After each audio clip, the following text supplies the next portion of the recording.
I got it. Okay. All right. All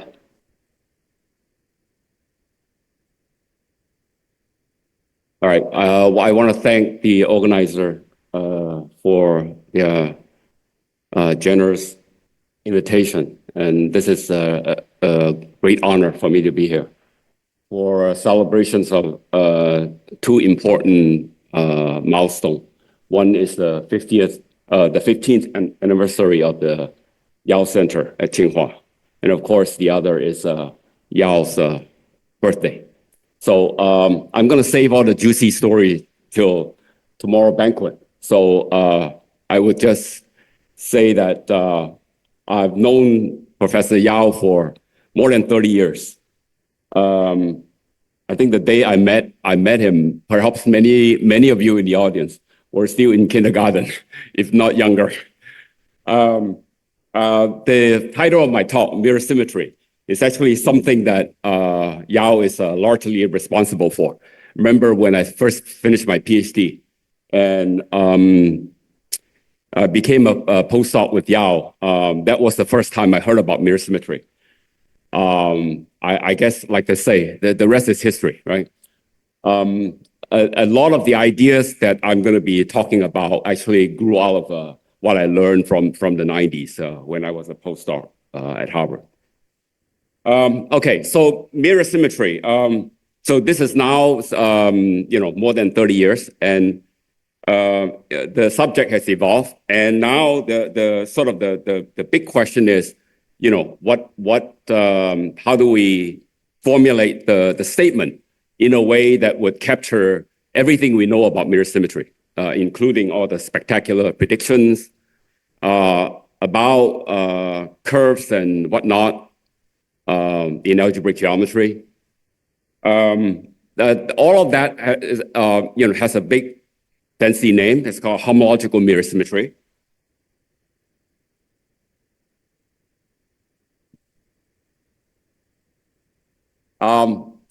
I don't have time to really to even give a fair survey of a subject this big. So I'm going to take sort of the black box approach.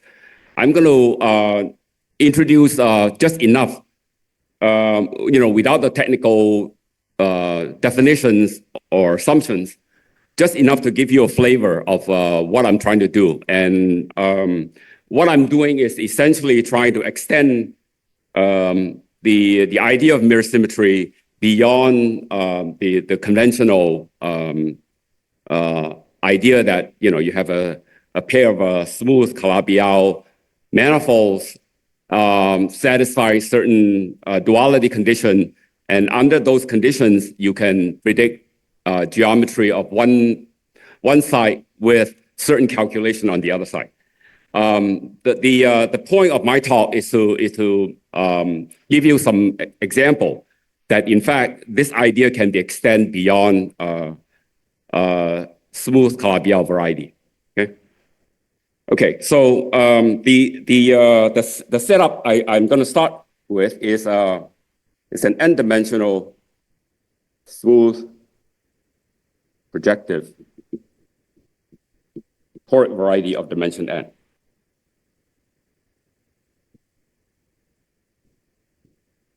And for this, I'm going to make a certain choice. I'm going to assume that I've chosen an embedding of the standard n torus.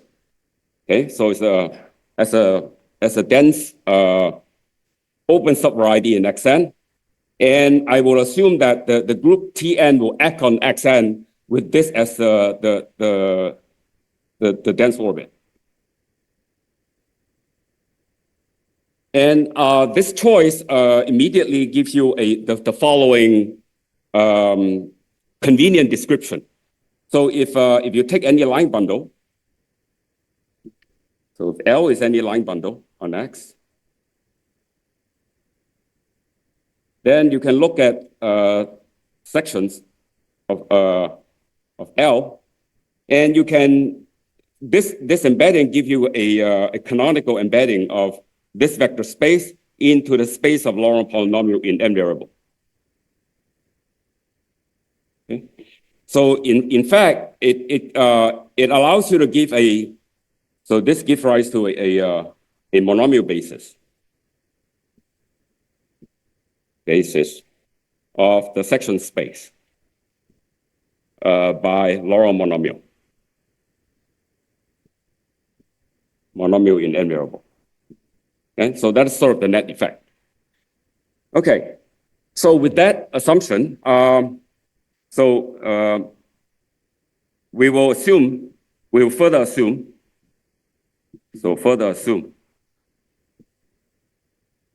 that Xn is what's called an MPCP type. MPCP. So MPCP stands for maximal projective Prepon partial. Okay? So this is a notion introduced by Batirev and others in the 90s, which says, without getting into the very technical detail, which says roughly that the canonical bundle, the anti-canonical bundle. So if you look at the anti-canonical bundle and look at the section, so first it has a monomial basis whose exponent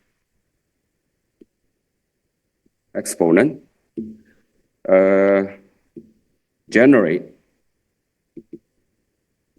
an integral polytope that is reflexive and admits a unimodular integral triangulation. So that means you can break up the this convex polytope into unit simplices. So it turns out that in this condition, in each dimension, yield a finite number of such toric variety. So for example, in dimension 2, dimension 1 is trivial, so P1 is the only case.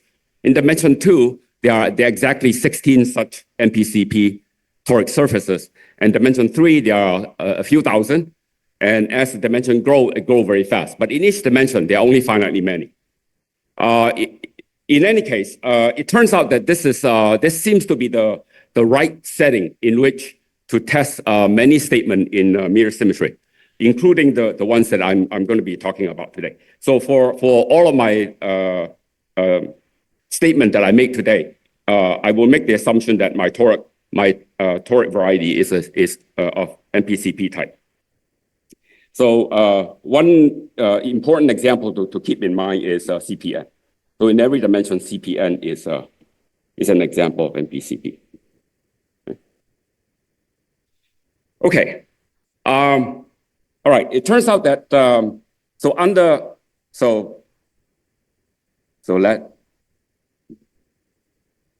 let Xn be MPCP from this point on. So it turns out that from this assumption, you can generate. I'm going to drop the n. You can generate from this a mirror toric variety, which I'll call X check. Let me take that back. I'm slightly ahead of myself. So I need to make a certain choice. Oops. So suppose I can decompose x minus xx into a sum, say EI 1 to R, of line bundle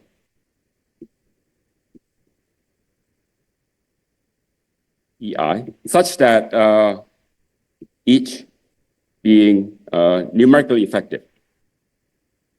Okay? I call this a Neff partition. So this notion goes back to Battir Borisov in the 1990s. Given such a decomposition of XX of minus KX, turns out that it determines a unique up to finitely many choices, a mirror, so determines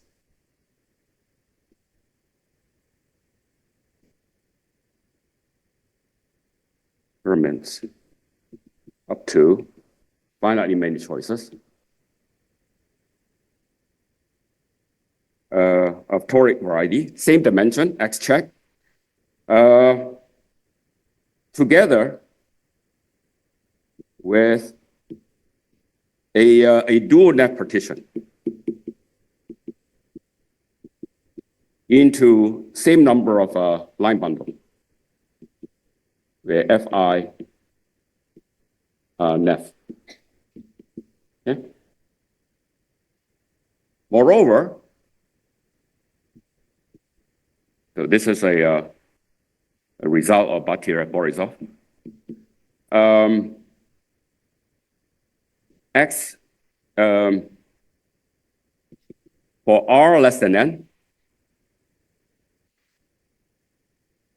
let Y be a generic complete intersection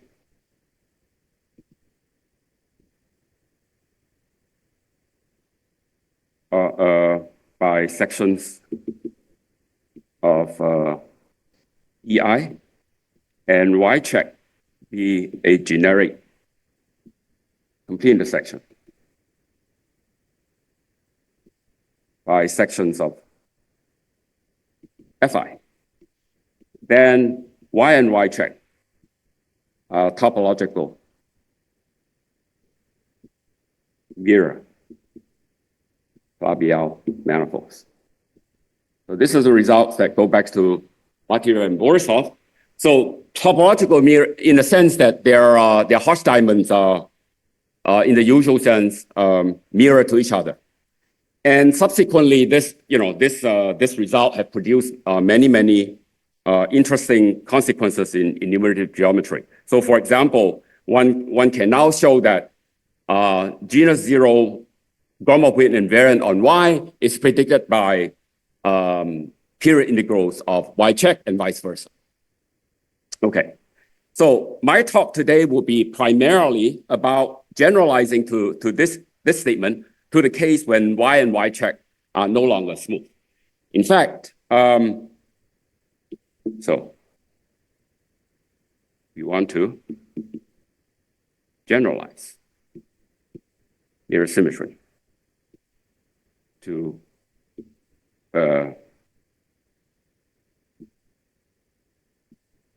cases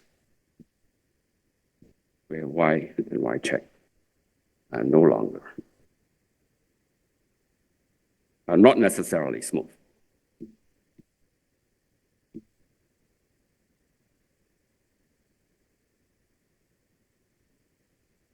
And in fact, I would like to propose a categorical formulation of this new setup to what we now call homological mirror symmetry.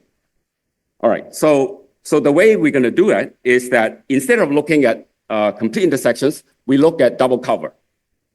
So same initial data,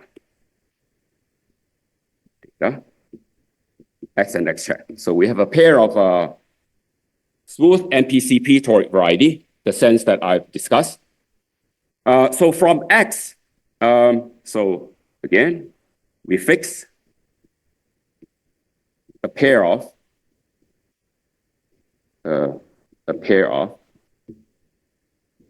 net partition,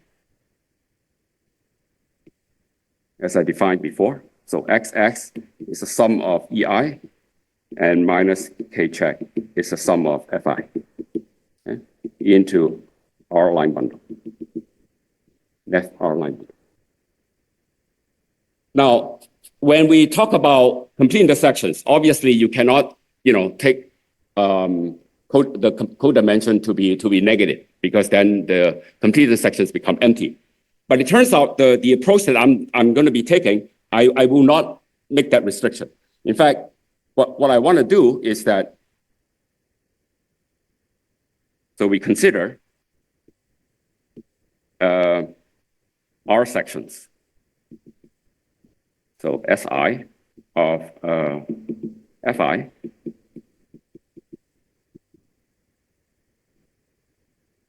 okay, and I consider